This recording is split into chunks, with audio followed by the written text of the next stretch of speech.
সন্ধেবেলা মা আমাদের জন্য চা বানাচ্ছে আর বাপি এখানে বসে বসে মায়ের সঙ্গে গল্প করছে আর সবজি কাটছে। বাপিকে বললাম দাও আমি কেটে দিই, কিন্তু বললো না, বাপির নাকি এসব কাজ করতে ভালো লাগে। সত্যিই বাপি সব সময় মাকে কিন্তু রান্নায় সাহায্য করে। যাই হোক, সবজি কাটা হয়ে গেছে। মা আজকে বানাবে ভাপা। আপনাদের তো আগেই বলেছিলাম যে আমার ভাপা খেতে ভীষণ ভালো লাগে।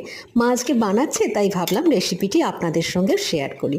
প্রথমে মা চাল আর মুসুর ডাল আর খেসারির ডাল ভিজিয়ে রেখেছিল দুপুরবেলা। সেই চাল ভিজানো, মানে চাল ডাল ভিজানো আর সবজিগুলো দিয়ে পরিমাণ মতো জল আর নুন দিয়ে সব কিছু ভালোভাবে মিশিয়ে নিয়ে প্রেশার কুকারটা বন্ধ করে মা এবার গ্যাসে বসিয়ে 2টো সিটি দিয়ে নিয়েছে।